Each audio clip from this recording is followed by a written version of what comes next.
Let's wait for a couple of minutes, then I will start.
Okay, let me share my screen.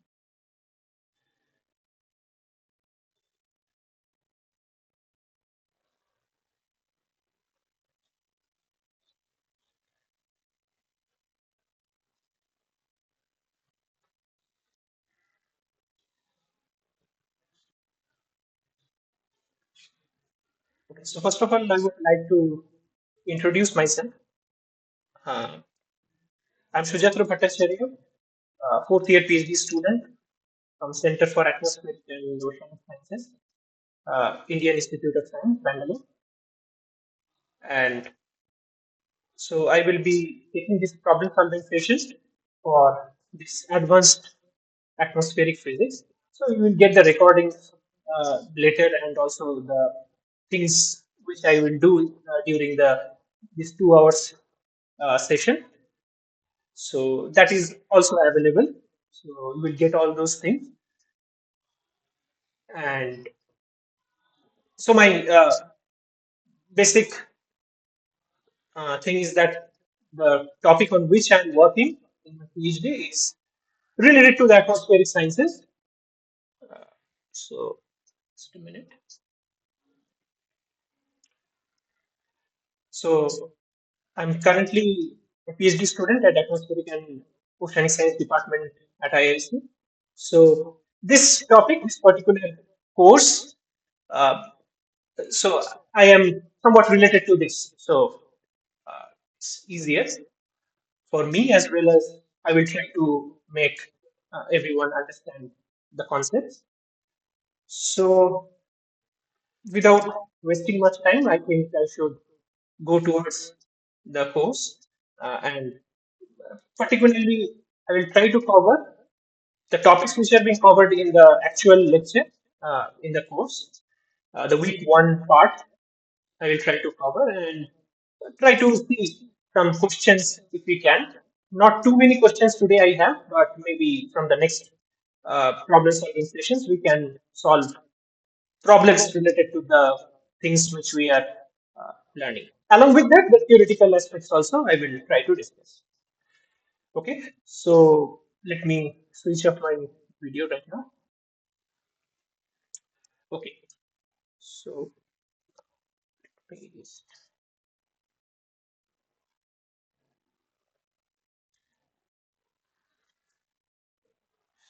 So this is advanced atmospheric physics. So this is week one. So the things which are being discussed in the week one, I will try to cover those. And yeah, so that is the main thing today, which I will try to see. And I have one or two questions. Maybe we can discuss later, which will be helpful for solving assignment one, particularly because I'm focusing on week one right now.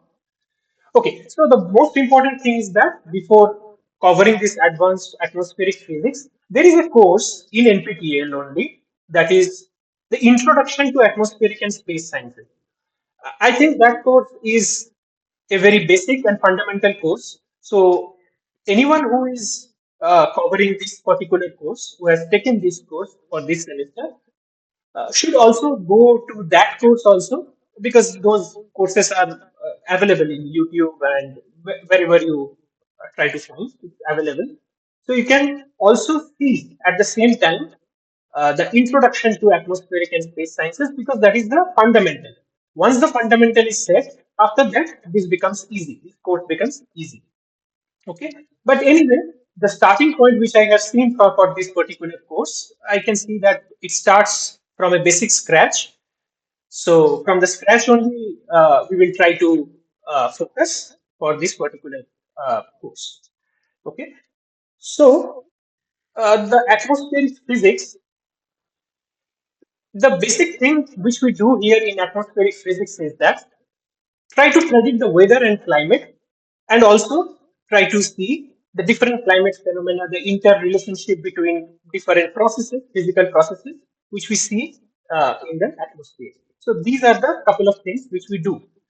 Now, to start with, I don't know whether it is will be visible or not. See, this is one of the websites where you can see the satellite observations. Okay, so any particular point, if you just go, let us say New Delhi, suppose. Okay, so here the New Delhi is somewhere here. You can see it clearly. You can clearly see that time to time these patterns, the weather patterns or the cloud patterns, or at a particular point, the atmosphere changes. See, when I play, you can see that the clouds are nicely moving towards the west direction, right? So this is this random change, this change which is happening at a very short period of time. That is actually called the weather. So we generally talk about those who are familiar to this field, atmospheric and physics, or those who are not familiar. We all are familiar with the term weather and climate. There are many discussions about the climate change and all those things. That is a separate issue. This is not somewhat, uh, but the scratch or the fundamentals of that is being covered in the atmospheric physics, right? So this is this particular animation I just try to show because of to understand that what is the weather. So you can see that hour to hour, when you see that these cloud patterns are changing, that is nothing but called as the weather. Short time change is called the weather, but averaging these short changes for a long period of time is called the climate. So let me now go back to this. Okay, so one thing is that is weather, another is the climate. Okay, weather is the short term changes in the atmosphere,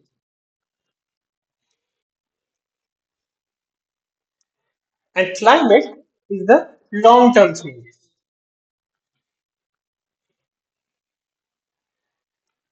right? So these are the two basic differences between weather and a climate. So day to day or within a day, when you see that things are changing, the atmosphere is changing, that is called the weather. But if you average each and every day's weather and look ahead for a long period of time and average it for a long period of time, for a 15 days or 30 days, 1 month, couple of months, like 3 months, like June to September, suppose. So these are the climate systems, or longer, 1 year, 2 years, 10 years, like that way. These are the climate. Okay, so this is the basic difference between a weather and climate. And to understand how this, so to understand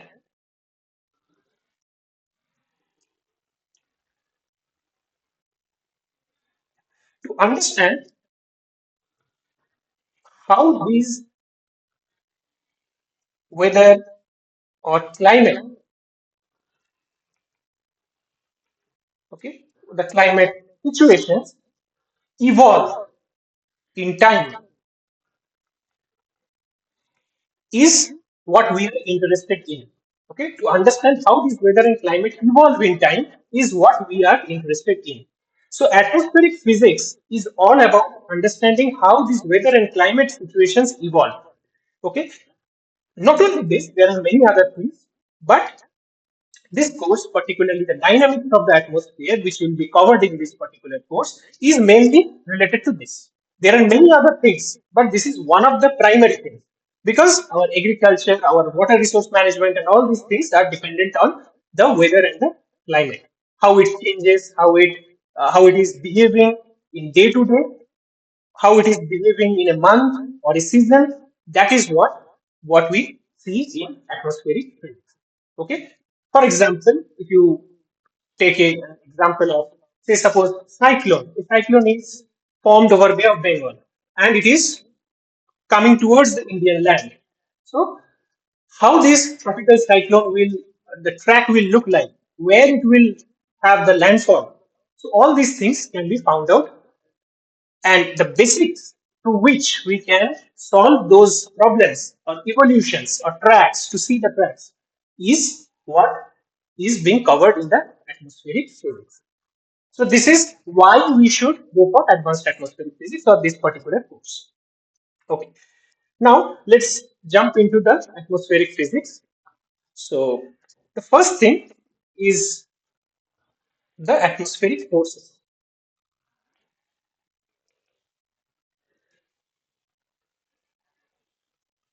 Okay. So first of all, let me just define this is dynamics of atmosphere. This is what will be generally covered in this particular course. The dynamics of atmosphere is studying about studying about the forces which are responsible for different atmospheric phenomena.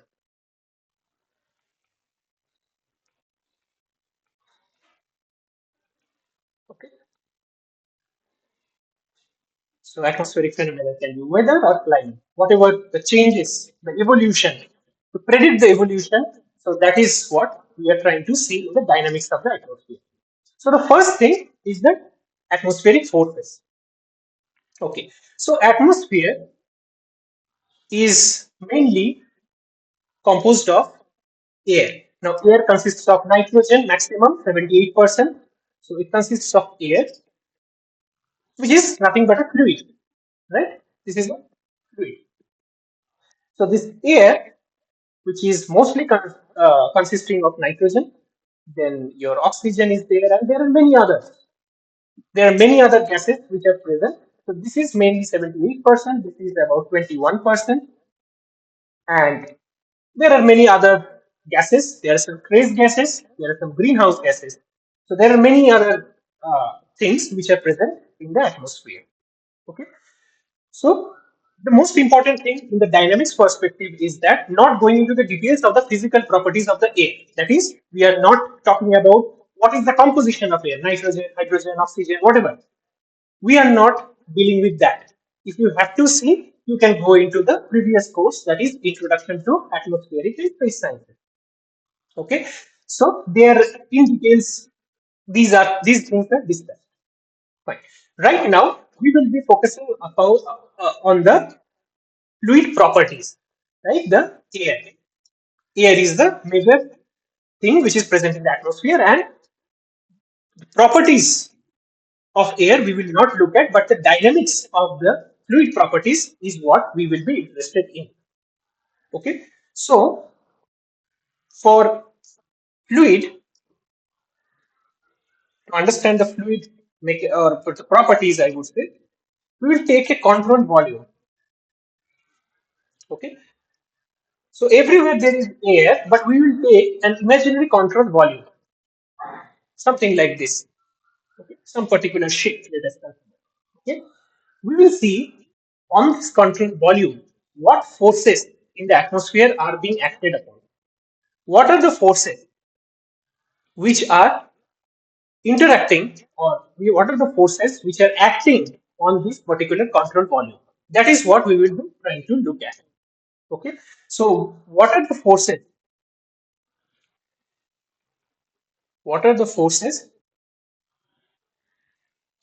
that acts or that act on this fluid control volume?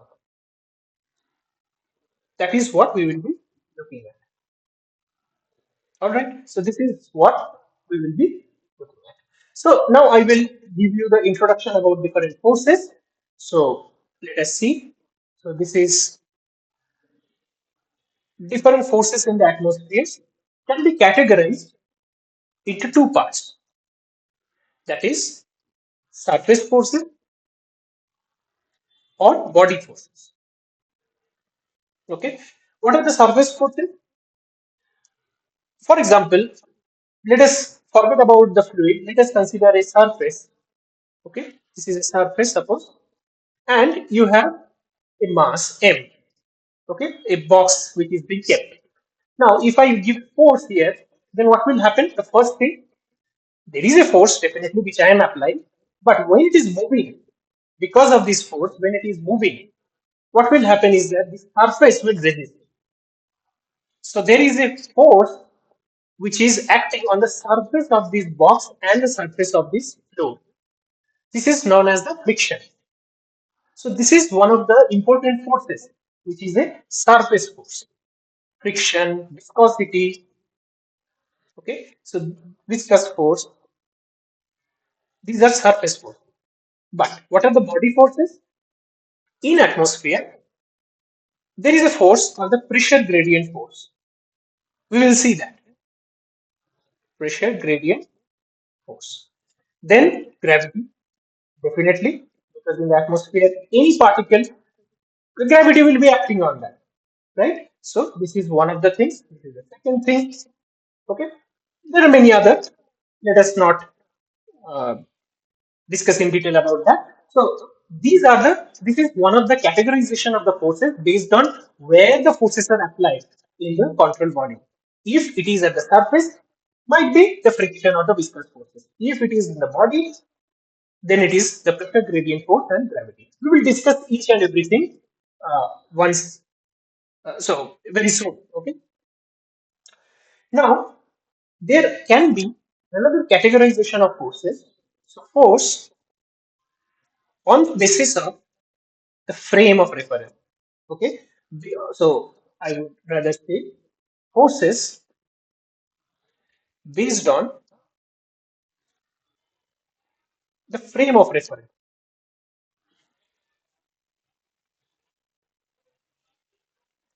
Okay, so that is number one is your real forces or pseudo forces. So these are basics of physics, okay, which are being applied in the atmosphere. So real forces, where it will act in the real. So what will happen is that if you have an inertial frame of reference, inertial frame or non-inertial frame, in both the cases, in both the frame of references, these real forces will act. But pseudo forces only acts in the non-inertial frame of reference. Okay, non-inertial frame, or what you call as the accelerated frame of reference.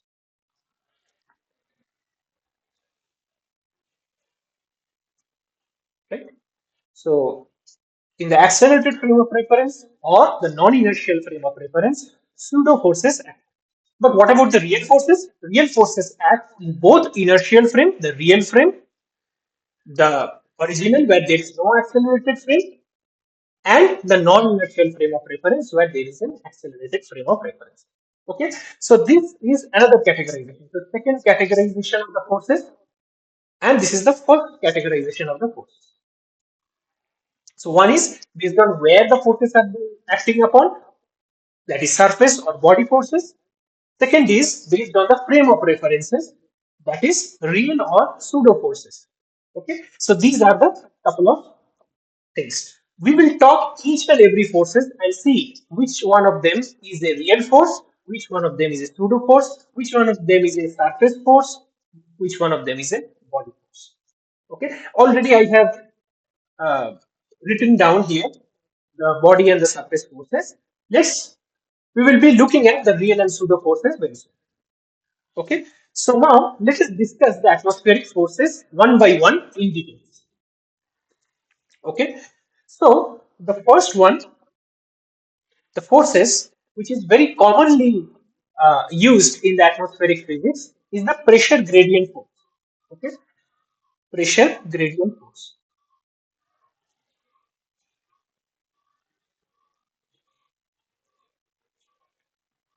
Okay, now one thing, let me be very clear in the beginning that we will derive different forces, right? Pressure gradient forces, gravitational forces, there are many other forces. But when we are writing the expression, we will be writing per unit mass. Okay, so it will be actually we are writing it as a pressure gradient force, but it is you have to remember that it is the acceleration. Okay, it is a pressure gradient acceleration. Okay, so it is actually the pressure gradient force per unit mass. We are not telling that it is per unit mass, but whenever we are deriving, you will see that I am dividing it with the mass. So when I am dividing it with the mass, force divided mass is acceleration. So we have to remember that we are mostly dealing with the acceleration, not the forces. Although we are saying that these are the forces. Okay. So now let's look at the pressure gradient force. Okay. So for understanding the pressure gradient force, let us. So what is this pressure gradient force? We all know this from the fluid flow, fluid properties. We all know that if you have a higher pressure zone and there is a lower pressure zone, any fluid will try to flow towards the lower pressure. That is the basis of this particular force. Similarly, in the atmosphere, air, which is a fluid, will try to move. When air moves, we call that as a wind, right? So you will see that how wind is related to the pressure gradient. So whenever your air is somewhere at a higher pressure and somewhere at a lower pressure, you will find out that the air or that volume of air will try to move towards the lower pressure region. That is what the pressure gradient force. Simple. Fluids follows the pressure gradient. That's all. Okay. So fluids follow the pressure gradient from high pressure to low pressure. Okay. Everything we will understand slowly when we derive. Okay. So let's build a control volume and let's take a direction. Okay. So this is I'm making a three-dimensional control volume. Okay. So let me make it here.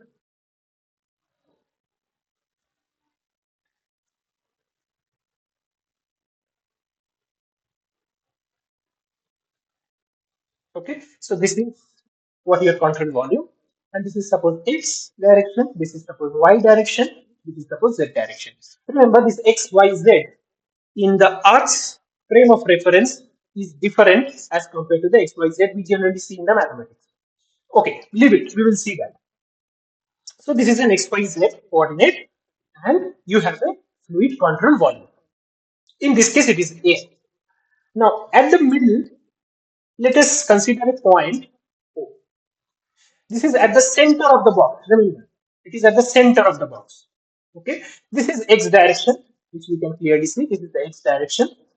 So, and okay, let me shade here. This is, let me just shade here. This is wall, let's say B, and this wall is wall A. Okay, there are two walls, two surfaces in the x direction, in the positive x direction. Not positive, I would say in the x direction. There are two walls A and B. Okay, now this is O. Let us say this is my reference. So we just change the color to understand. So if I just make a perpendicular to the surface, then this is, let us consider as delta x by 2, and this, the other part, is also delta x by 2. Okay. Now in controlled volume, atmospheric forces are being acted from the outside into the body of the. Okay. So atmospheric forces, let us denote by this. So this is, suppose, the atmospheric force which is acting in this particular body, FAX. Okay. In the x direction, the force is A on the wall. Similarly, on wall B, the force which is acting upon here is FBX in the x direction and on the wall B. This is the outside forces. From the atmosphere, the forces are being applied. Okay. Now at the center, let us go here. At the center, let the pressure be P naught. Okay. So let me just write, let the pressure at O is P naught. Okay. Now what we will do is that we try to find out what is this FAX and what is this FBX, because that is the net force which is applied on the control volume in the x direction. So let us focus on, so focusing on x direction. All right. So we are focusing on the x direction, and let's write what we can understand. Okay. So let us say FAX for the time being. Okay. FAX is what can we write? Here it is P naught. Okay. What is pressure force? What is the relationship between pressure and force? So pressure force P is nothing but force per unit area. Correct? This is all known to us. Okay. Now, if this is your x direction, what is this? This is your delta z. Correct? And what is this? This is your delta y. Too many things, but you will get to understand. So your area, okay, let me rub this, and yeah, area of wall A and also the area of wall B of the control volume is nothing but therefore delta y into delta z. Is it okay? Yes, because this is delta z, this is delta y. So the shaded area which I have made is nothing but delta y into delta z. Perfect. So pressure into area is force, right? So force is nothing but pressure into area. Correct? This is known to us. Now, let us now write what is F acting on wall A in the x direction. So, what is that? At the center, it is P naught. So, pressure at the wall will be what? Apply Taylor series expansion, P naught at the center plus delta P delta x. Can we write like this? Yes. Into delta x by 2. This is the distance, delta x by 2. So, write that delta x by 2. Perfect. Is this the force? No, this is the pressure. So why? How can we write this? Apply Taylor series expansion. Taylor series expansion with, or you will say, ignoring higher order terms, because those delta x by 2, delta x squared, delta x cubed, these are very, very small. Okay, higher order terms. As ignoring higher order terms, as delta x or delta y or delta z is tending to 0. It's very, very small. Small. Okay. So this is your pressure. Let me, instead of writing this, let us go step by step. This is PA. Right? Now, same way, in the same way,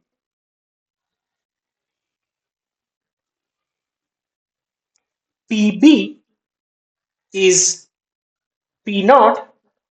Now, at the center it is P naught. I want here the pressure at wall B. What it will be? P naught, but the direction is opposite x, opposite of x. So it will be minus delta P delta x into delta x by 2. Alright, this is your PB. Perfect. Now let us write the force. FAX is what? Pressure into area. So PA, what is that? P naught plus delta P delta x into delta x by 2. Right?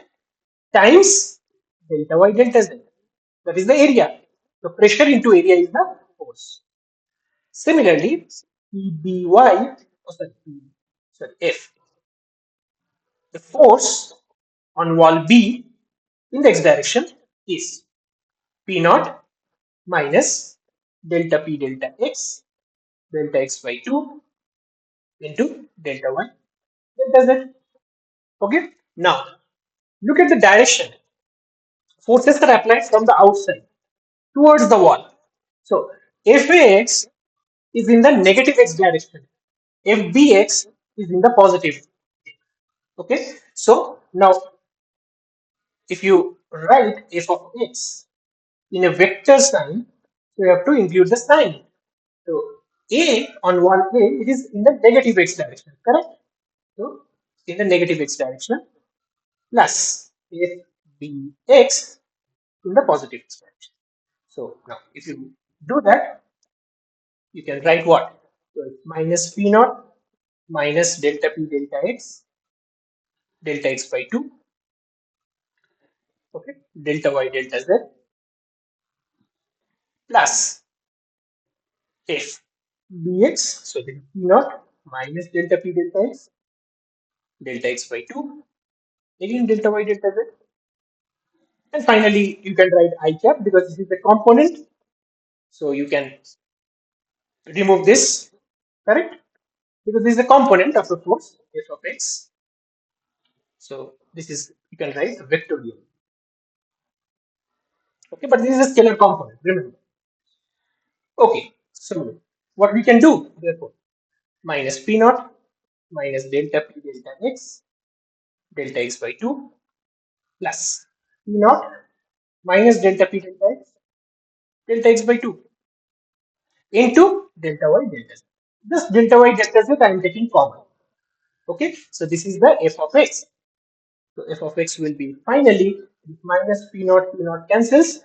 This becomes minus 2 times delta p delta x by 2 into delta y delta. 2 to cancel. Fx is equal to minus delta p delta x, delta y, delta z. Right? This is what you are getting. So what you are getting is, this is what? The gradient of pressure in the x direction, right? How the pressure is changing with the x. This is what this term represents. And delta x, delta y, delta z represents what? The volume, the control volume, right? So this is what we are getting. Okay. So yeah, this is the thing, right? So now to interpret this, I will come to the interpretation. But before that, let us divided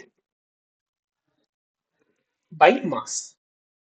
Okay, so let rho be the density of the control volume. Density of the control volume. All right. So mass of the control volume will be what? Density into volume. That is mass. All right. So Fx divided by mass, which is I am giving it a small effect, that is equal to minus 1 by rho delta p delta x. If you want to write this, you can write, but this will cancel out.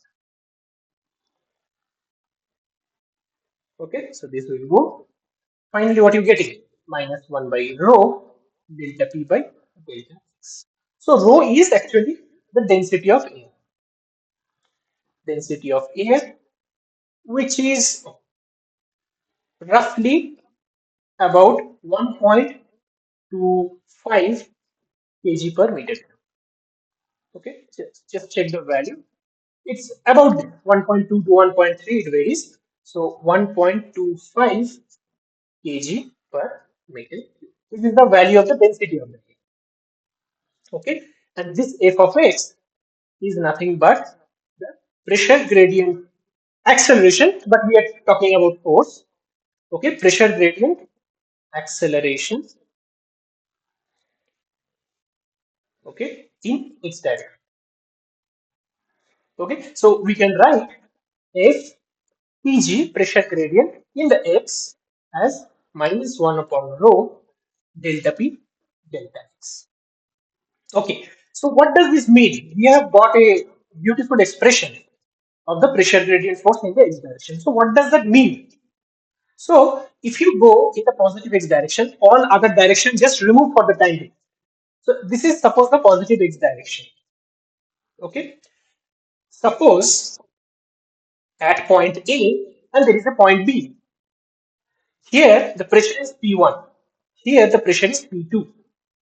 And the distance here is delta x. Okay. So what is okay? Suppose now P2 is greater than P1. Okay. So what is delta P delta x? Just if you look at the sign, the only sign if you look at P2 is greater than P1. So the pressure is increasing in positive x direction. So delta P delta x will be positive greater than 0. So this will be positive, right? Rho is a constant quantity, makes it the pressure gradient force to be negative, right? If delta P delta x is positive, your F PGX becomes negative. What does this mean? What is the meaning of this?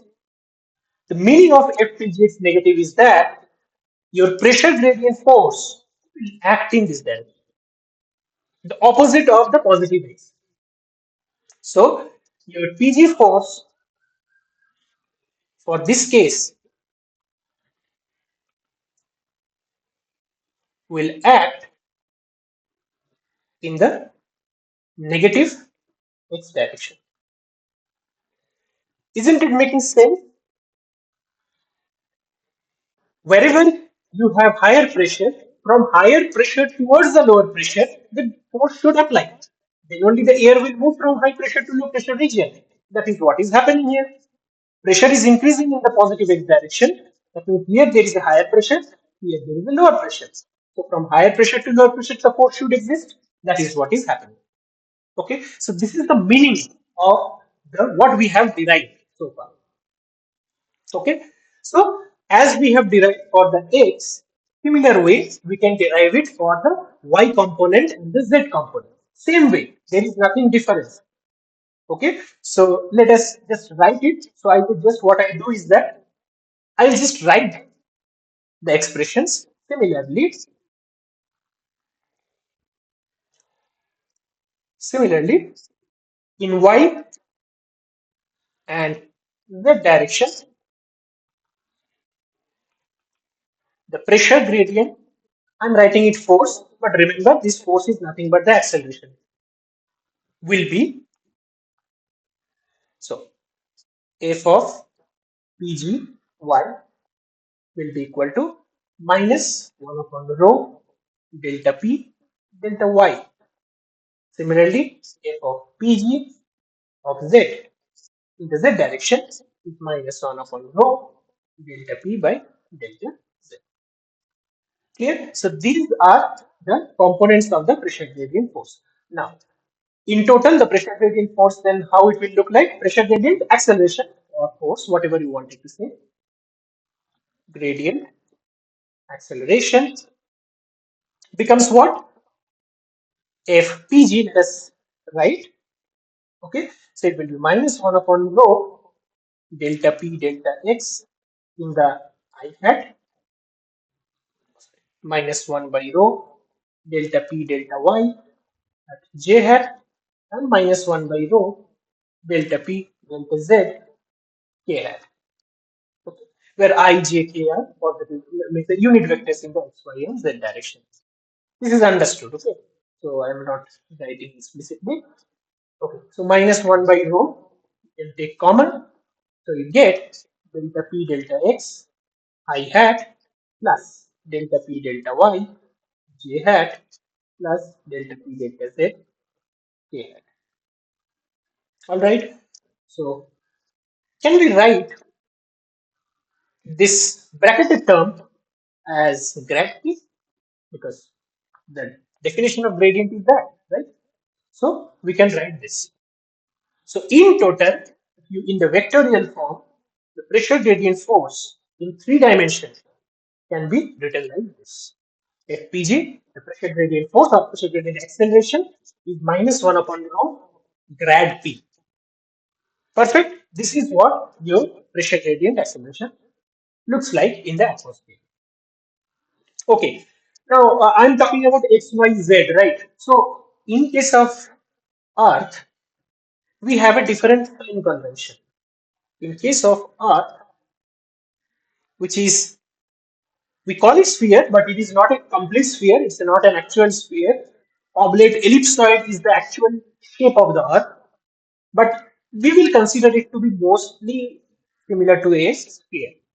So in case of Earth, the x, y, z are different. So I will give you the coordinate, directions. Okay, so let us make a two-dimensional Earth in the beginning. Okay, so what it will be a circle, two-dimensional, right? It's a circle. If you assume that the three-dimensional Earth is a sphere, then two-dimensional Earth will be a circle. Okay, this is your axis of rotation, and it is rotating with some angular velocity only. Perfect. So this is the center of the Earth, and this is the surface of the Earth, right? So from center, if you just put an arrow outside, this is the z direction. All right, this is your z direction or k hat direction. Fine. This is your suppose north, and this is suppose south. Poles, different poles. Okay, this is north pole, this is south pole. Towards the positive or the northward direction, if you make a tangent, this is your y or j hat direction. And the only thing that is east west, which I can say it using cross, this is your x or I hat direction. So how will you understand this? Okay, let me try.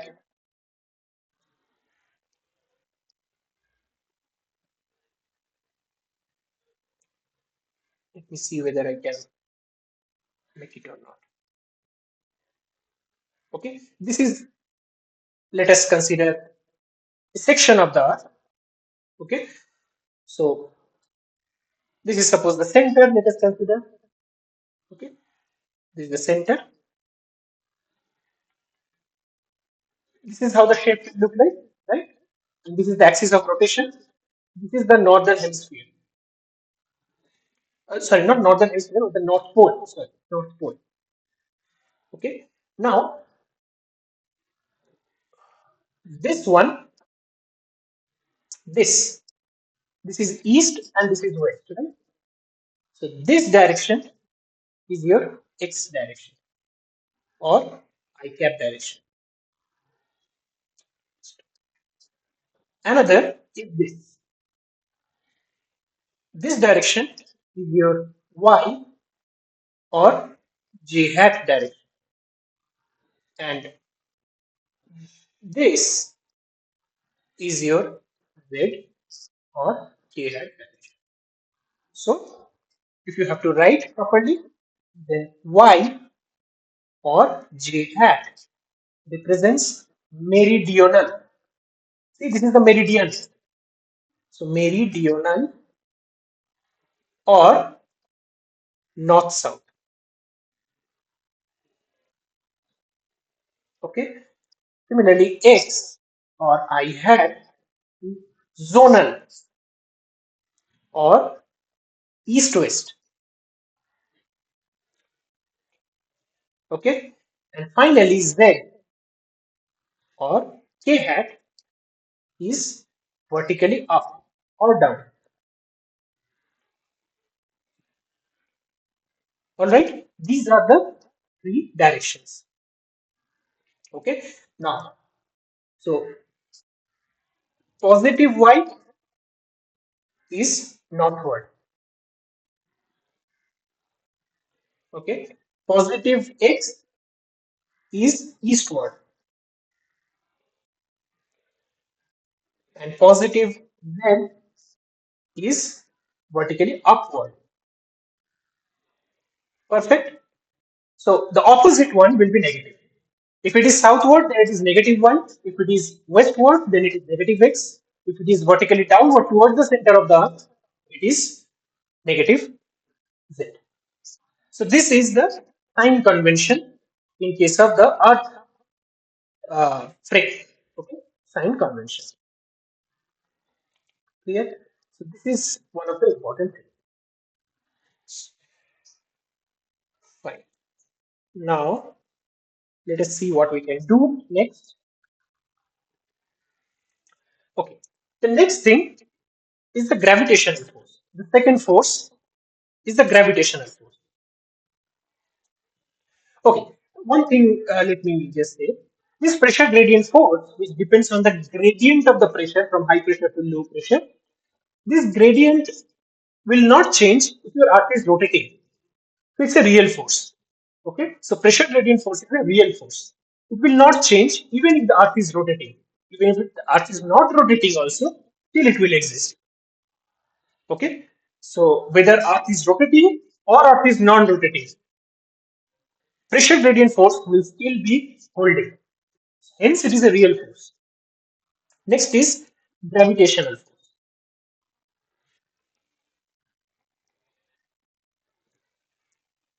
Very simple, based on Newton's law of gravitation. What Newton's law of gravitation says that your F magnitude actually is G mass, another mass, two masses attract each other, okay, divided by r square hat. This is the radial direction. You can keep it. Z direction is Earth's coordinate. Okay, so the acceleration will be for a unit mass m is the mass of the Earth. Suppose in case of Earth, let us say. In case of Earth, one of the masses will be the mass of the Earth. So in case of Earth, okay, one of them proportion is equal to, because G is the gravitational constant, universal gravitational constant. So this is me, this is mass of the Earth divided into m divided by some r square. Okay, so r hat I should not give because I have given the magnitude. All right, so mass of the Earth is constant. See, these are known, so I'm not saying much things about this. So it's about, I think the value is 5.5 in something into 10 to the power 24. Okay, so let me just check it. And yeah, it's about 5 point maybe 97 into 10 to the power 24 kgs. Okay, this G is, I'm just writing, but everybody knows this, universal gravitational constant, which is 6.67 into 10 to the power minus 11. So, what will be the unit of this? Newton meter square per kg square. Correct? This is the unit of this G, and R is the radial distance.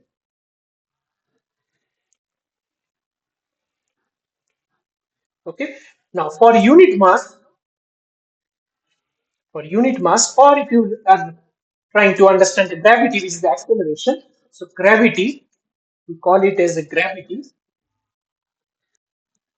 Okay. So, that can be written as G m e upon R square, which comes out to be about 9.81 meter per second square. Okay, so this is your gravity value of Earth, and its direction is towards the center of the Earth.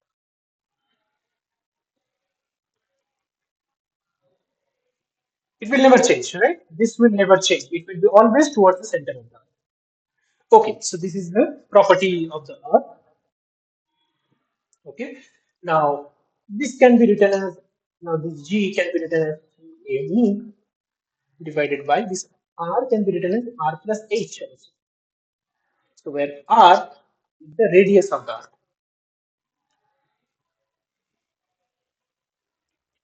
Roughly, R is roughly 6370 kilometers.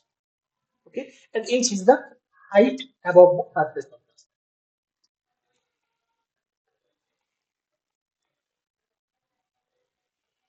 Okay, so we all know a couple of points for the gravity is that this G value changes as we go upward or downward.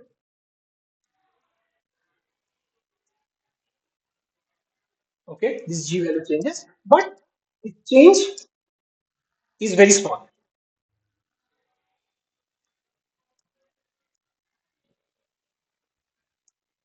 All right. So this is one of the points. Second point, which we will go because there is a question in the assignment I have seen. So G value also changes from equator to poles.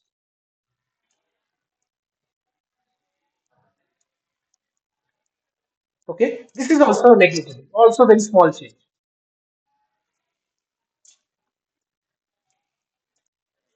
Okay, we will see this once we go into the pseudo forces. But right now, this is the gravitational force. So how will you write this gravitational force? The gravitational force G vector can be written as Gx I hat plus Gy j hat plus Gz k hat. And as per the convention which I have shown, where is it? Here. So is G acting in the y direction? No. Is it working in the east-west direction? No. It is only in the center of the earth. So it is minus k hat, opposite to the positive there. Okay. So G is always towards the center of the earth. So that's why this will be Gx will be 0, Gy will be 0, and Gz is minus Gk. So G vector is nothing but minus G hat. That's all. This is the, again, this is the real force. Whether it is accelerating frame or non-accelerating frame, G will always act in a body, whether it is moving or over the surface of the earth or in the air. Fine. This is the second force. Third one is somewhat related to the pressure gradient force. Somewhat related means the derivation is somewhat related to the pressure gradient force. The third one is what you call as the viscous force. Okay. Third one is the viscous force. Once we understand this viscous force, we will write down, because since these all three are the real forces, it does not change whether the earth is rotating or the earth is not rotating. At least we can write the equations of motion in x, y, and z direction when the earth is, let's say, not rotating. If rotating, then some accelerating this becomes an accelerating frame of reference, and some more forces will be acting, which we call as the pseudo forces. We will see that. But at least when the earth is not rotating, we can write the equation of motion. Okay, so let us first quickly finish this viscous force part, and then we write the equations of motion. Okay, just a minute.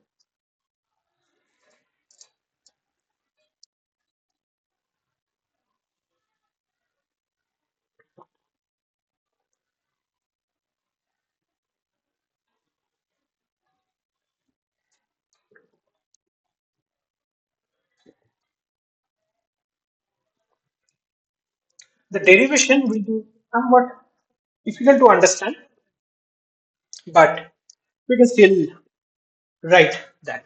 Okay. Okay.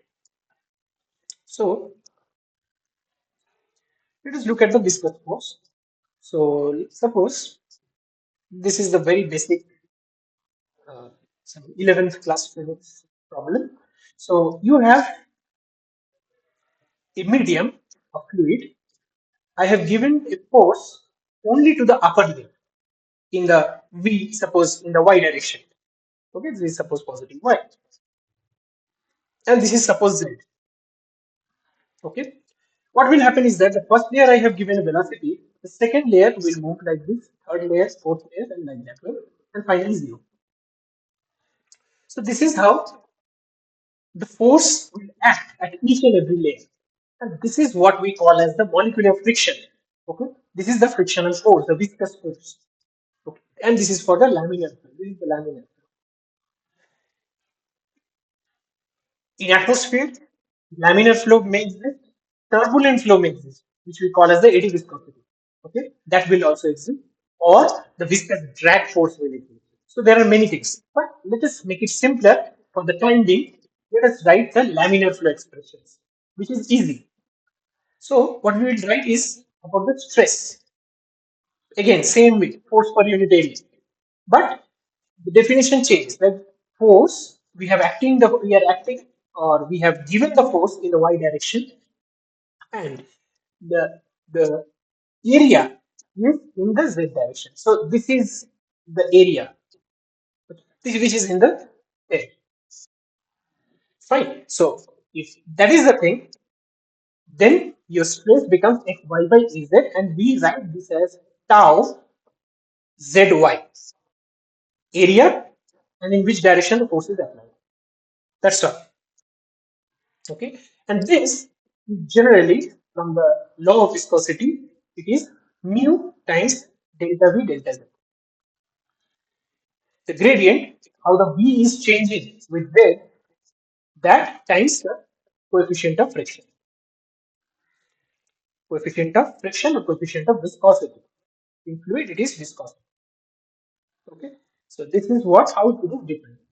Now we define a stress tensor instead of writing in x, y, z. Let us define a stress tensor, which is very easy. Tau xx, tau xy, tau xz, tau yx, tau zx, tau yy, zy, tau yz, and tau zz. Okay, so these are the principal components. Tau xx is fx upon ax, tau xy is fy upon ax, and tau xz is fz upon ax.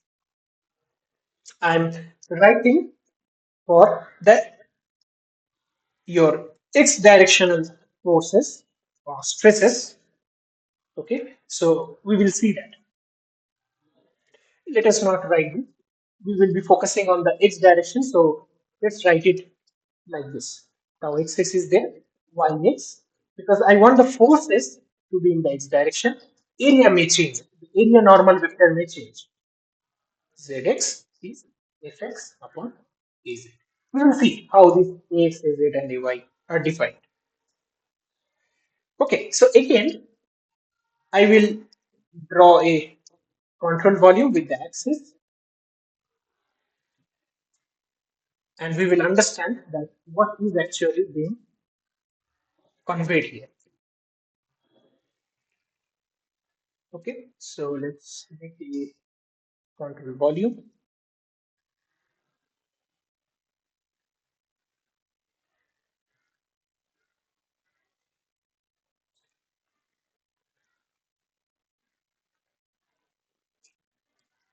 Fine. So this will be delta y. We know this because there is the y direction. This is delta x, and the delta z is this. So we know this. Okay. Now, where will be tau ya? Okay. See, tau ya. If I write, what is the meaning of that? If x force I have applied in the x direction, but the area normal vector direction is y. So y direction is this. This one is y. So here, this is your area vector, correct? This is ay, and the force which I have applied is in this direction, fx. So here, the stress will be, so wherever in whichever the direction I have applied the force, that will be the direction of the stress. So I apply, therefore, the stress in this direction. So this is tau yx. And here, if you write the tau yx, so it will be tau yx plus delta tau yx. In the y direction, there is a change into delta y. Correct? This is from the Taylor series extension. Correct? This is all right. So as we go in the y direction, this is the change, right? If we give the force in the x direction and see how it is varying in the y direction, this is how it will vary. Okay. Similarly, for the tau xx and tau zx. Okay. So let me write therefore the net stress. Let us write net stress in x direction due to its variation in y will be tau yx plus delta tau yx by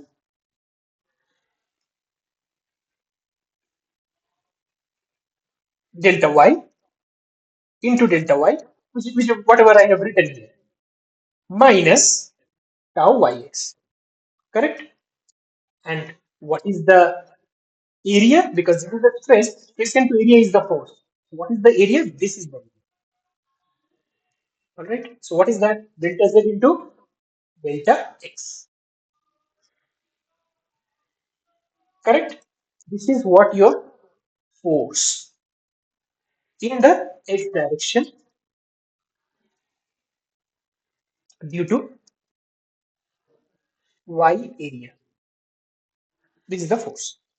Similarly, force in the x direction due to x area will be in the similar way, can be written as tau xx plus delta tau xx by delta x minus tau, and this will be delta y delta. Clearly, this now can be easily understood. Similarly, force in the x direction due to z area will be tau zx plus delta tau zx by delta z delta y, delta z, correct? Delta z minus tau zx into delta x delta y. So once we have done that, we can add all these things and say that this is the net x force, which is delta tau xx by delta x plus delta tau yx by delta y plus delta tau zx by delta z.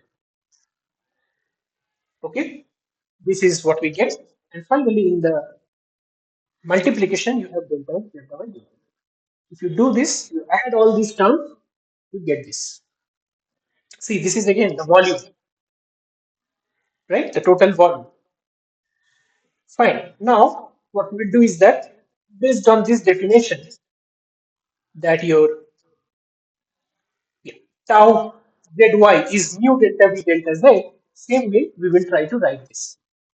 So it will be mu delta square u by delta x square plus mu delta square u by delta y square plus mu delta square u by delta z into delta x, delta y, delta z. So finally, force per unit mass, same way as we have defined, that is rho delta x, delta y, delta z, we divide it by this. So f of x finally becomes mu by rho grad square u. Okay. In the same manner, so similarly, your fy becomes mu by rho grad square v, and fz becomes mu by rho grad square w, where u, v, and w are the winds in x, y, and z direction. Winds, without writing winds, we can see that the velocities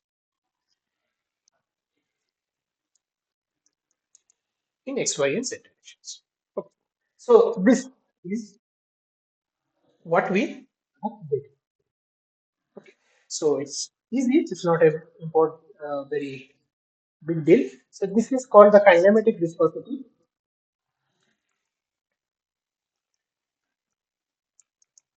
Okay. So what is that? Mu by rho. Fine. So this is what you get.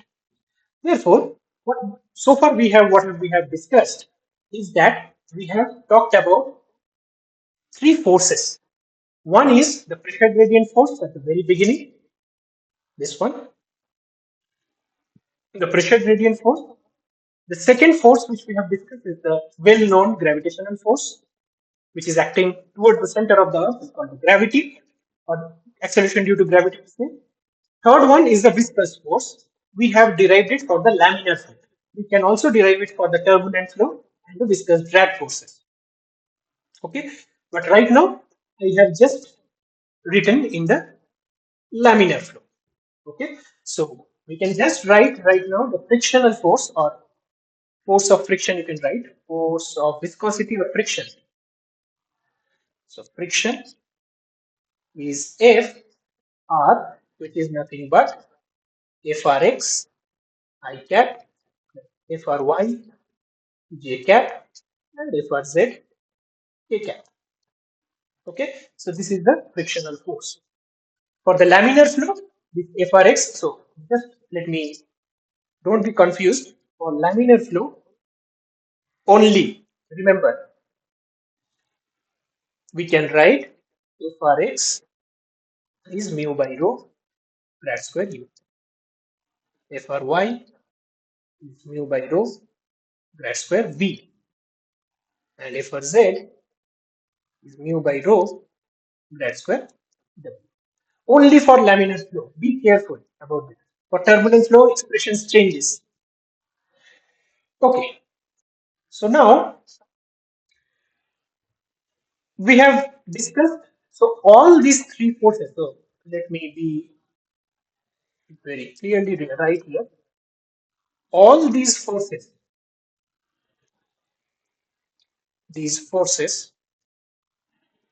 are real forces.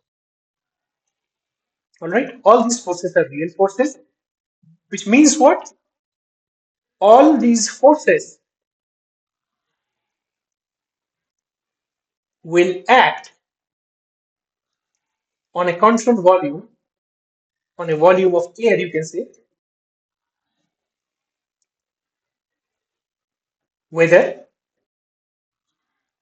the earth is rotating or non-rotating. Rotating or non-rotating. Because that is the definition of the real forces. So let us list it down that earth without rotation.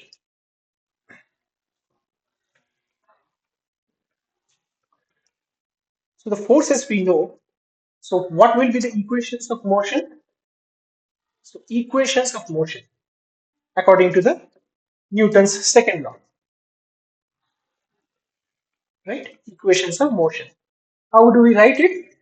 That force is equal to mass into acceleration, right? Now, what we have generated here are all force per unit mass. So, acceleration will be equal to the force per unit mass. This is what we will be writing. Several forces, so three forces we already found out, and acceleration is easy to write. So how will you write it? dv dt in the vector, remember, is minus 1 upon rho grad P, the pressure gradient force, plus G plus the frictional force Fr. Alright, this is what your vector form of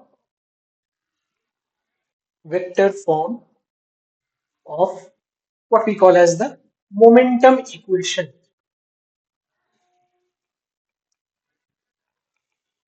Okay, vector form of momentum equation. Now this can be resolved into three components.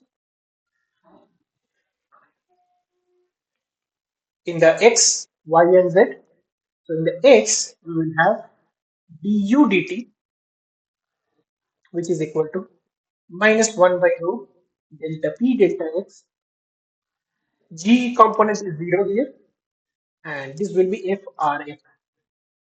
Okay, dv dt is minus 1 by rho delta p delta y plus f r y. Similarly, dw dt is equal to minus 1 by rho delta p delta z. There is a gravity minus g plus f r z. Okay, so this is how the three equations can be written. We will talk about these material derivatives, the total derivative du dt. We will talk about this later. Okay, but these are the three components of motion. These three equations are very important for how to see the evolution of the weather or the climate, how the climate changes, the prognostic part. Okay, this is very important. But Earth is not a non-rotating planet. It's a rotating planet. So what will happen when there is rotation? Okay. So let us see what will happen if there is rotation. So a very simple way we will try to look at. Okay. Now let's go ahead to Earth with rotation. So how will we go from a non-rotating planet to a rotating planet? Let us see. Okay. So we know that Earth is rotating, and let us say the angular velocity with which the Earth is rotating is omega. Angular velocity. Okay. And let us make something like this so that things are easy to visualize. And this is your suppose your R, the radius, and this is your some arbitrary position vector. Okay, so let us make like this.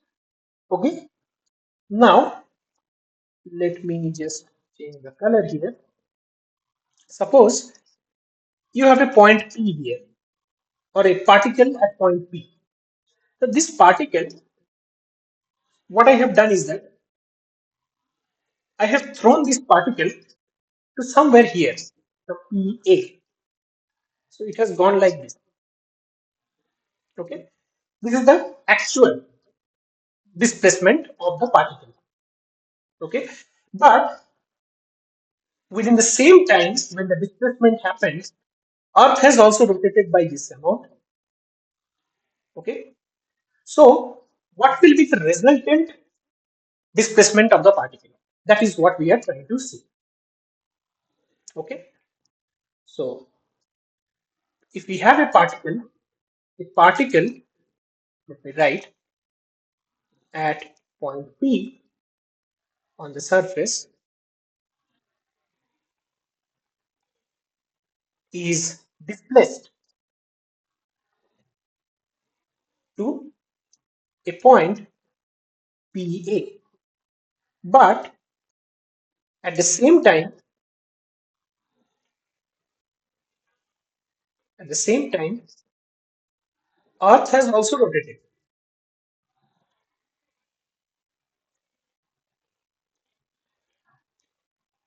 Question is, what will be the resultant displacement?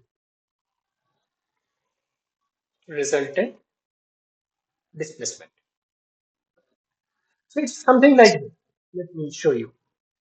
So this is your DAR, absolute displacement which I have given.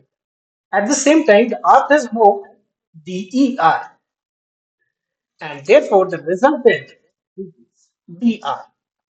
So this is the rotating frame displacement. Okay, this is absolute, and this is Earth's displacement. Perfect. If the Earth was not rotating, then only this will come, the absolute one, which I have thrown. But due to the rotation of the Earth, this becomes the resultant displacement. Okay, the dr. So now we will try to look at that. What is the how we can derive this? Okay, so let me write this thing as this. So dAr, the absolute displacement, is the combination of dEr plus dr. This is the triangle's law of vector addition. We know that this exists. Now, if you do a time derivative of this, dAr dt will be equal to dEr dt plus dr dt. Okay, just time derivative we have taken. So, what is this? Can we write this as absolute velocity? This is Earth's velocity, and this is the resultant velocity. So this is the absolute velocity.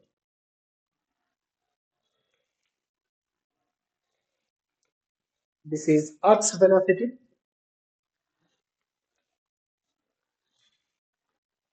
and this is the resultant one. Perfect. So now, what is the Earth's velocity? Can we write this as omega cross Earth? Yes, because you know that this is the omega.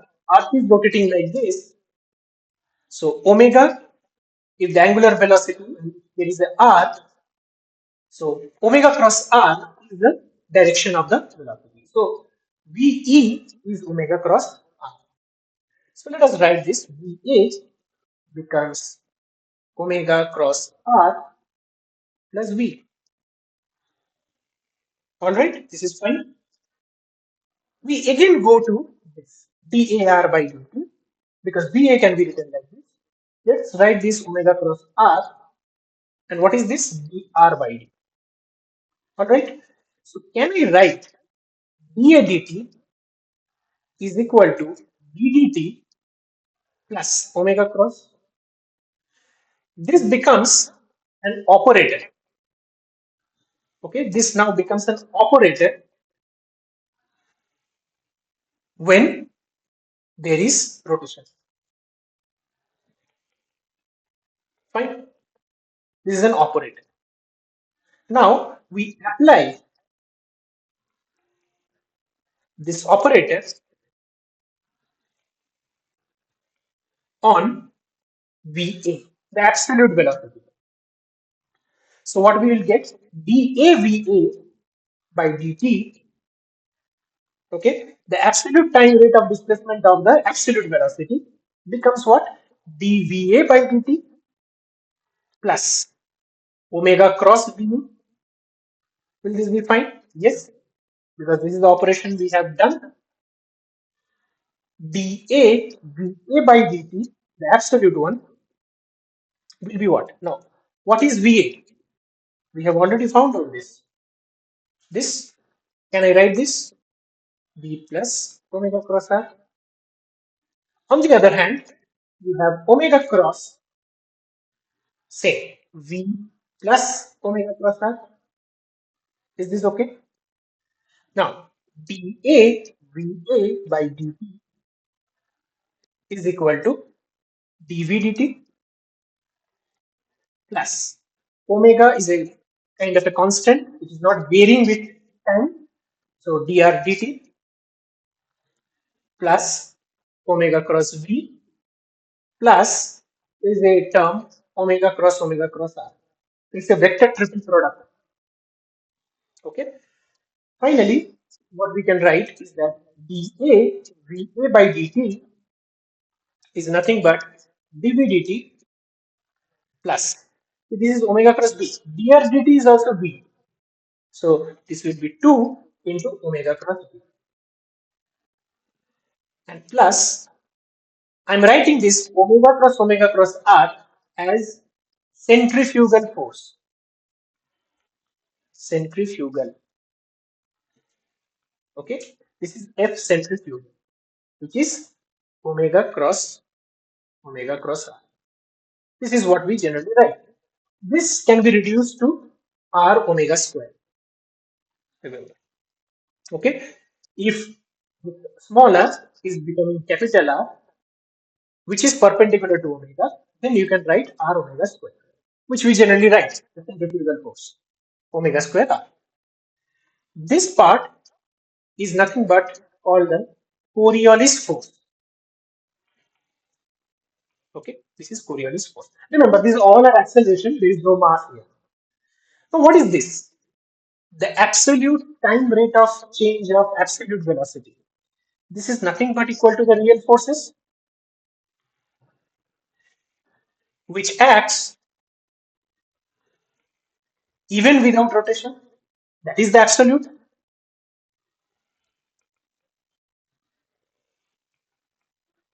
Rotation. And this is nothing but the absolute.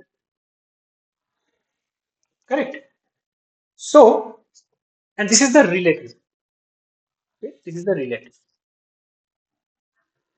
So, dV dt will be equal to dA VA by dt minus 2 into omega cross V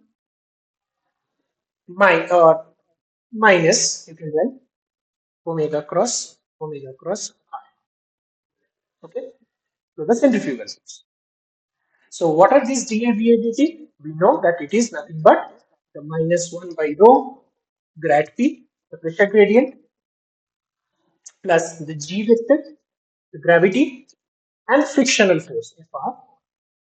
Along with that, we got two extra forces, which is omega cross V. Another is the F centrifugal.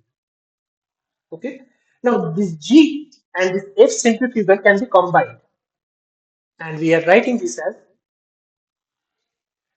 grad P plus G star plus Fr minus 2 omega cross. We will talk about this G star, no doubt, dV dt, and that's all. So this G star is combination of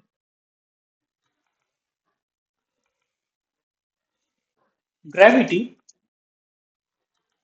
and centrifugal force, acceleration you can say.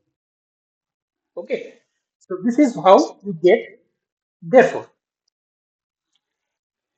in a rotating earth, in a rotating earth, equations of motion becomes, so du dt,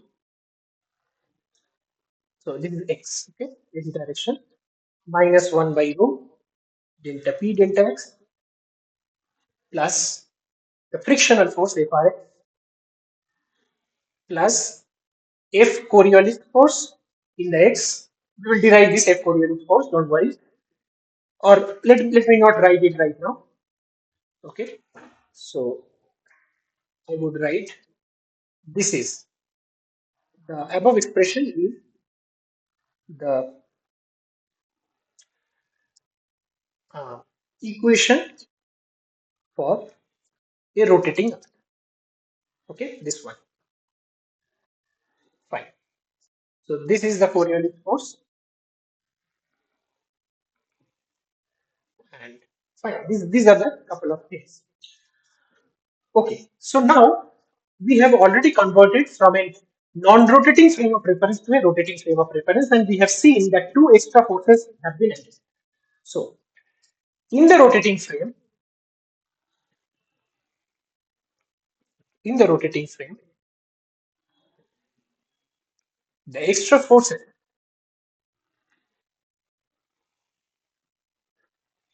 are, number one is the Coriolis force,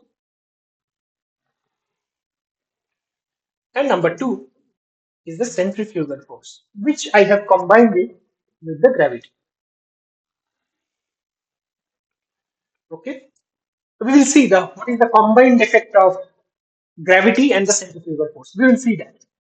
Okay, so in a simple idea, if you have, say, suppose a rotating disk, okay, and this is rotating with omega, okay, and if you have a mass, say here, some mass capital or small m, there is a force when it is in rotating frame. Remember, there is a force which will try to push this mass away from the center of the or axis of the rotation. This is called the F centrifugal. Okay, and if this mass is moving with velocity v, then another force act, which is called the F Coriolis, acts only when the mass is in motion. Okay, this acts when the mass is at rest and also in motion. So whether the mass is at rest or in motion, centrifugal force will always act away. For example, car in a rotating circle. So if you are driving a car in a rotating circle, you will see that there is a push away from the circle. towards the outside. That is the centrifugal force. But Coriolis force is that when you have a motion in a rotating frame, this is an arbitrary way which the angular velocity uh, interacts with the velocity of the mass, and that gives you another force called the Coriolis force. Okay. It has a very nice implications when you are going to the atmospheric physics. Okay, so this is the general idea of the Coriolis and the centrifugal force. Now let us derive the components of the Coriolis forces and then see how the gravity combines with the centrifugal force, because that will also act as one of the questions of the first assignment. Okay, so let us first see what is the Coriolis force.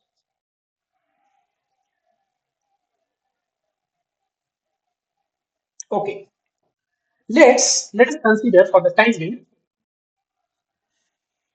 Let us consider northern hemisphere. Okay, northern hemisphere. So you have a 2D Earth. Let us consider.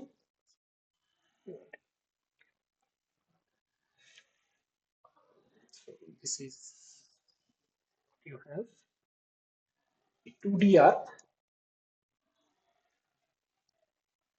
Okay, so this is your axis of rotation omega, right? Is okay. Now in the northern hemisphere, that is this part. Okay, suppose the point is this. So omega will be still acting in this direction. Now you have a k hat, and you have a j hat. Okay, and this is suppose the latitude phi. So phi is latitude angle at this point P.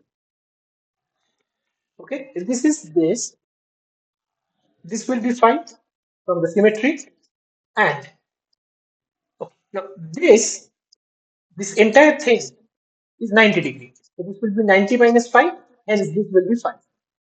Okay, so your omega vector can be written as omega, the magnitude omega cos phi j hat plus sin phi k hat. This will change in the southern hemisphere. This is only for northern hemisphere. For southern hemisphere, there will be a minus. Okay, so this is your omega. And v, velocity vector v is ui hat plus vj hat plus wk hat.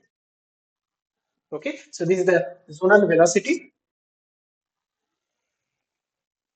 This is meridional velocity, and this is vertical velocity. All right. So if Coriolis is nothing but minus 2 omega cross v, let's do that. Let's do omega cross v. That will be good enough. So how to do the cross multiplication? So you know cross product. So this is 0 because omega does not exist here. Omega cos phi, omega sin phi. All right. Now this is u, v, w. So what will you get is I have w omega cos phi minus v omega sin phi minus j hat 0 minus u omega sin phi plus k hat 0 minus u omega cos phi. All right. So what you get finally? So omega you can take common. So what you get? W cos phi minus v sin phi I hat u omega sin phi, because minus minus becomes plus, and minus u omega cos phi k. This is your omega cross v. Therefore, so if Coriolis force will be what? The Coriolis x will be what? Minus 2 omega w cos phi minus v sin phi. So F Coriolis force y will be minus 2 omega u sin phi. And F Coriolis z will be minus 2 omega or plus 2 omega u cos phi. That's all. These are the Coriolis force components. Perfect. This is done. Now, another thing which will be helpful, that is to understand the horizontal Coriolis force. We are already done horizontal Coriolis force. This is important for the next couple of things. Okay, so horizontal Coriolis force. Maybe we can discuss in the next class about this. Okay, but yeah, okay. So horizontal Coriolis force will be discussed. We'll discuss in next class, next session, I would say. Okay, let's leave this thing out. Okay, now let us write the equation of motion because we have already found out the Coriolis forces. Let us write the equation of motion. Okay, so equation of motion in x, y, z for a rotating arc.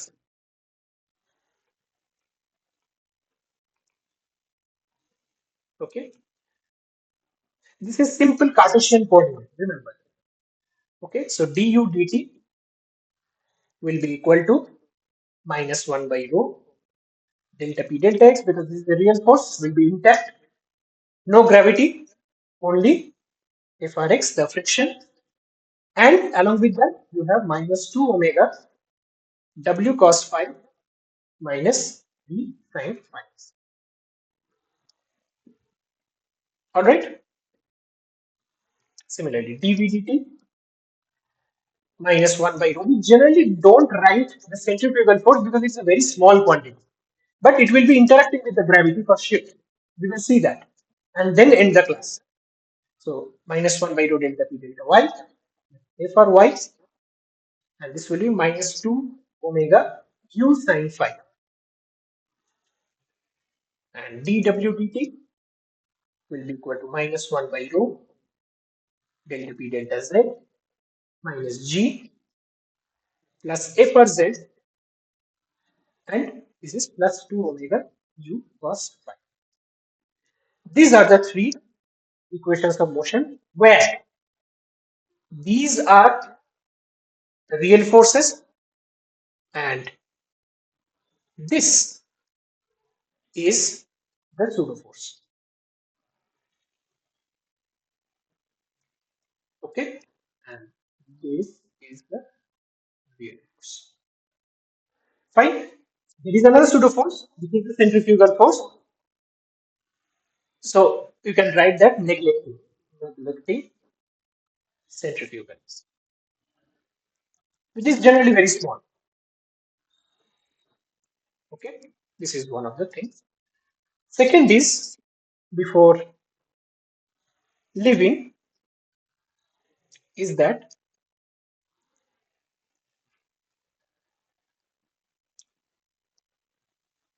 gravity and centrifugal force.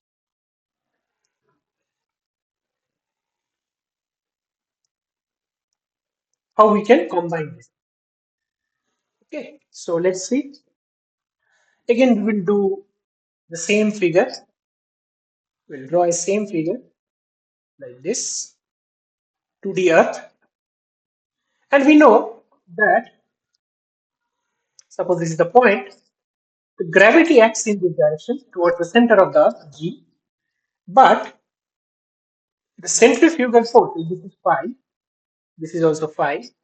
The centrifugal force always acts from the axis center of rotation, axis of rotation outside this direction. So if this is r, the radius of the earth, this will be what? R cos phi, correct? And if the is this is omega, then it will be what? It will be r omega square cos phi. This is the centrifugal force.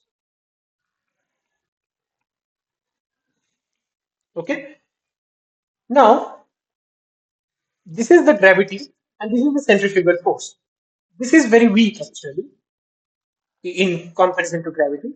So there will be a resultant force. Okay, there will be a resultant force which is G dash. So G dash is resultant acceleration due to gravity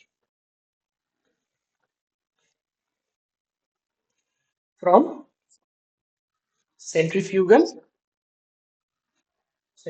force and actual gravity. So how we can write this? Very simple. So this is phi. Remember, so this will be what? 180 minus phi. So G dash square will be equal to G square plus R square omega to the power 4 cos square phi, the centrifugal force square, plus 2 into G into R omega square cos phi into cos 180 minus phi. This is how you do the resultant vector summation. So G dash square will be equal to G square. Okay. The value of omega is actually 7.29 into 10 to the power minus 5 radians per second. Okay. So if this is 10 to the power minus 5, omega to the power 4 is very, very small. So omega to the power 4 is very small. So we can neglect this. Fine. So this gives you g square 2g r omega square cos phi. What is cos 180 minus 5? It will be cos phi, but in the second quadrant it will be negative. Alright. So g dash square will be equal to g square 2g, or there will be a minus 2g r omega square cos square phi. Alright, this is what you get. Now g dash will be equal to, can you take g outside and you get 1 minus 2r omega square cos square phi by g to the power half. Alright, now g dash is equal to g. What we can do is that we can binomially expand it.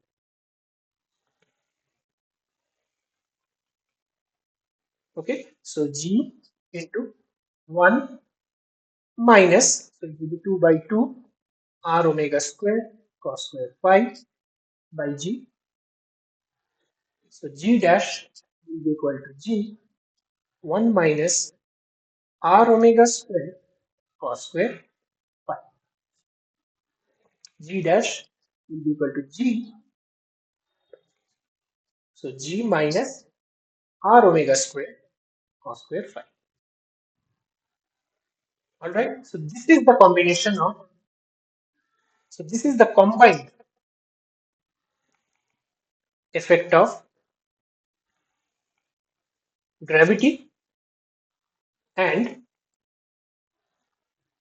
centrifugal acceleration or centrifugal force. Right.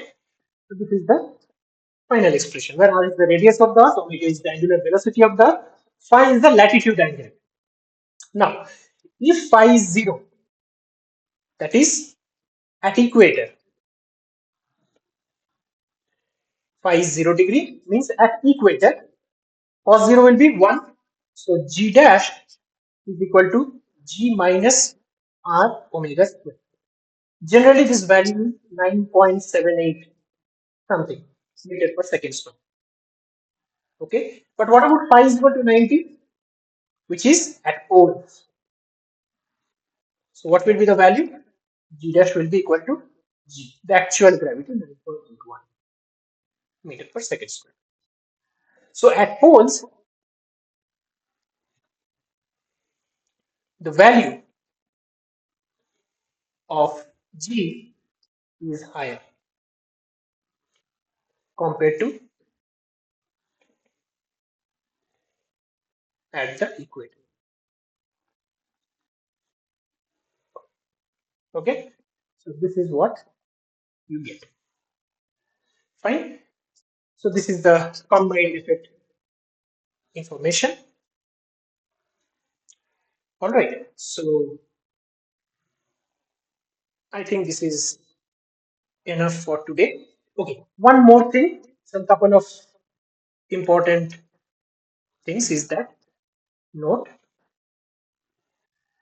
there is a question in assignment one which talks about geosynchronous satellites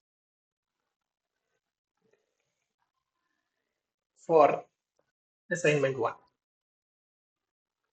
Geosynchronous satellite means that the time period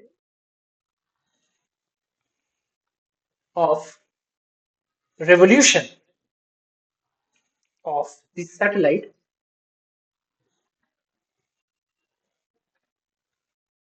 is equal to time period of rotation of Earth,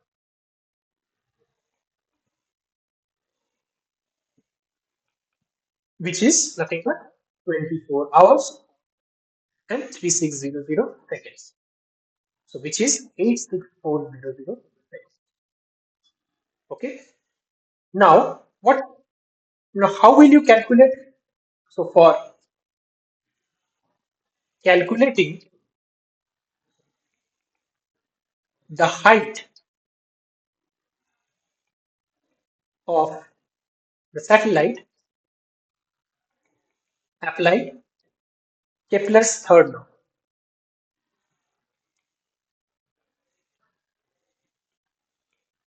What is that? It says that square of the time period is proportional to the, actually it is the semi-major axis, cube of the semi-major axis, but here it is the radius or the distance from the center.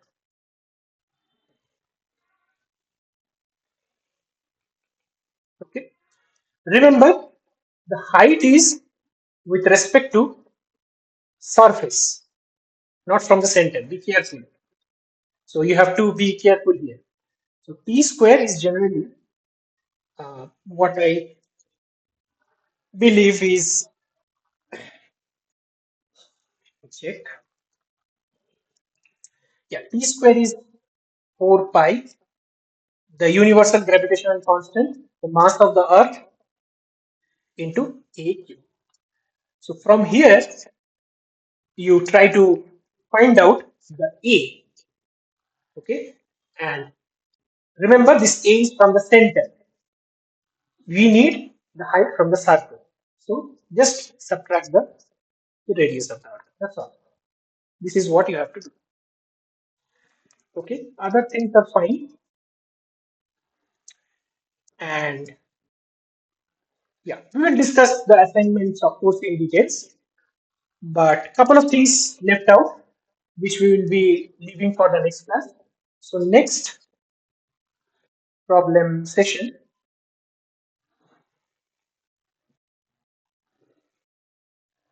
we will see the material derivative.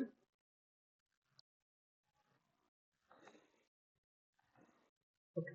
Number two, uh, we will look at coordinate transform. Okay. And other week two lectures, other week two concepts. And finally, some problems, okay, related to week one and week two. In week one assignment, I found all the questions are mostly easy except for one. which we will discuss in the next class. I will not discuss same question, but there are similar questions. I will give you a hint. This is another hint for solving the assignment. This is also related to the first assignment, and other things are very easy questions. You can easily solve it. I guess there are 8 questions. So they're easy. Okay, so just a quick recap. So what we have started with. So why we do need to study the atmospheric physics? I have started with that. Then we went to the dynamics of the atmosphere, where we study about the forces. Forces can be categorized based on where it is applied upon, surface or body. Then we went to real and pseudo forces. We talked about different real forces on the Earth. One is the pressure gradient forces. We have derived it. Very easy expression. We have understood the meaning of that. Next, we went for the sign convention in case of the Earth. The second real force, gravitational force, well known to us. Third is the viscous force. We have derived for the laminar flow. Remember, there can be turbulent flows as well. For that, this expression will not be valid. Okay, these are all real forces. So for a non-rotating Earth as well as for a rotating Earth, these three forces will always act. Okay, so these are only for the non-rotating Earth. But when we have Earth with rotation, there is a resultant vector with the absolute and the Earth's rotation. So that is called the relative velocity actually. So this resultant velocity can be called as the relative velocity. So this is how you can derive. And we got two more forces. One is the Coriolis and this is the centrifugal. Centrifugal force is very weak, can be combined with gravity. And Coriolis force is something which we have derived for the three components we have derived. And we have written it. Here we have neglected the centrifugal force because it's weak. But after that, we have combined the gravity and centrifugal force and tried to derive an expression of the resultant gravity. This is how we have come into a conclusion. And for particularly for the assignment 1, there is a geosynchronous satellite question. Geosynchronous satellite definition I have given you, and I have already given you the Kepler's third law formula. You can try it out and get the answer. Next problem solving session, we will discuss all these parts. Okay, so today uh, I think I can stop right now. Fine, all the best.